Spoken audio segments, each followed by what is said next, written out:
भिन्न भिन्न राजनीतिक पार्टियां हैं भाई साहब, अनेकों घोषणाएं करती हैं, चाहे बीजेपी करे चाहे कांग्रेस करे। तो इसमें क्या अंतर आपको लगा कि क्या सही रहेगा किसानों के लिए, बीजेपी का कि कांग्रेस का, ऐसा कुछ आपको लगता है? नहीं, देखिए, ऐसा है कि मैं एक गैर राजनीतिक संगठन का व्यक्ति होकर किसी भी दल के विषय में नहीं हूँ। जी मैं तुलना दोनों की करूंगा घोषणा पत्र। जी जी जैसे पिछली सरकार, मतलब कांग्रेस की सरकार आई, जी उसने किसान पेंशन की बात की, शराबबंदी की बात की। शराबबंदी आप कहेंगे कि राजनीतिक विषय है, पर वो राजनीतिक विषय नहीं है। ये भाजपा के काल से ही भारतीय किसान संघ इस विषय को उठाते रहा है कि शराब मुक्त ग्राम और विष मुक्त खेती, जहर मुक्त खेती, जी है ना, नशा मुक्त ग्राम, जहर मुक्त खेती, ऐसा भी कहते हैं अपना।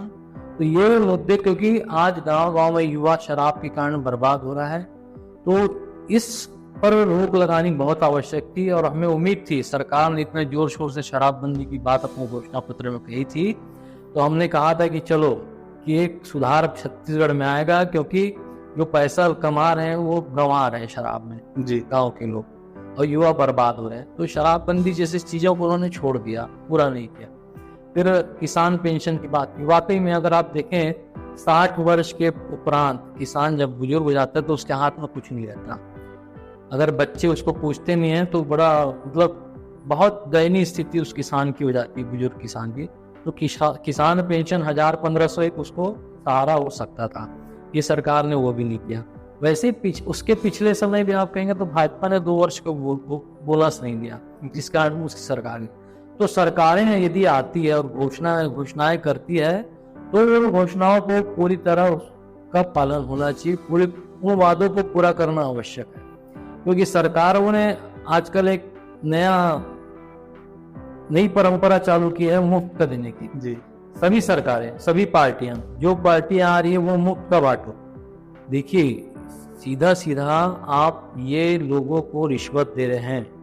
कर्जा माफी मतलब सरकारी खजाने से पैसा निकाल के लोगों को बांटना। मैं ये कहता हूँ कि ये चीजों, गलत प्रथाओं को बंद किया जाए, किसान को स्वावलंबी बनाने, उसके फसल का सही मूल्य दिया जाए। कोई भी पार्टी रहे, वो अपने घोषणा पत्र में किसान को स्वावलंबी बनाने की घोषणाएं करे।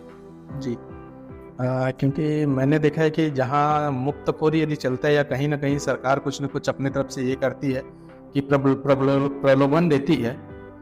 यदि सरकारी, चाहे कांग्रेस का हो चाहे बीजेपी का हो, सरकारी वादे करते हैं तो पूरा करना सभी का एक जिम्मेदारी बनता है, चाहे वो जो भी पार्टी का हो। एक और सवाल रखूंगा भाई साहब आपके पास।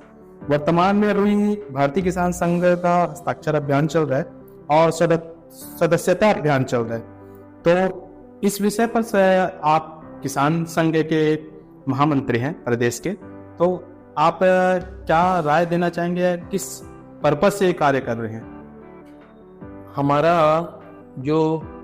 हमारे तो भारतीय किसान संघ की स्थापना 4 मार्च 1979 कोटा राजस्थान में हुई। जी अब इसका बनाने का, स्थापना करने का कारण ही यही रहा, क्योंकि जो सरकारें हैं वो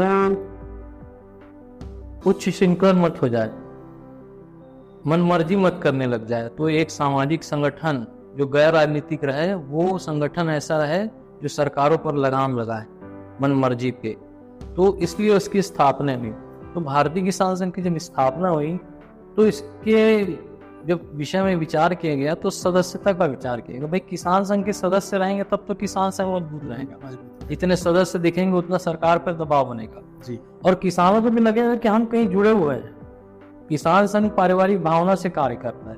और वहाँ हम 10 रुपए लेते हैं 3 साल का, मतलब 1 पैसा भी एक दिन का नहीं है। जैसे आप देखें तो 1 पैसा भी एक दिन का लेते हैं, उसके हिसाब से किसान संघ की सदस्यता होती है। और अभी सदस्यता हमारी तैयारियां चल रही है। सदस्यता चालू होगी 15 जनवरी से। जी 15 जनवरी से, और प्रत्येक 3 वर्ष में हम सदस्यता करते हैं। उसको कह सकते हैं रिन्यूअल करते हैं। फिर से लोगों के पास जाते हैं, किसानों के पास जाना भी होता है। जी फिर से उनको जोड़ना, नए किसानों को जोड़ना, और सदस्यता करते हैं गांव गांव में। और सदस्यता जितनी हमारी ज्यादा होगी, संगठन जितना बड़ा दिखेगा, न सरकार भी किसान हित में सोचने के लिए बात होगी। आज अगर आप देखते हैं तो कोतवालों का संगठन है, मितानियों का संगठन है, सभी का संगठन है जी, उनकी मांग तत्काल पूरी होती है। पूरी होती कर्मचारियों की मांग तत्काल पूरी होती है क्योंकि वो संगठित हैं, अपने मांगों के लिए जागरूक है। किसान एक ऐसा वर्ग है जो अपने लिए जागरूक नहीं है, अपने अधिकारों के प्रति जागरूक नहीं है। तो ये जागरूकता काम भी भारतीय किसान संघ करता है और किसानों को जोड़ के किसान हित के लिए उनको ही कहता है कि आप जागिए और लड़िए अपने लिए, अपने हित के लिए। जो इतने साल शोषण हुआ हमारे साथ, उस शोषण को अगर आपको खत्म करना है तो आपको जागना होगा, अपने लिए लड़ना।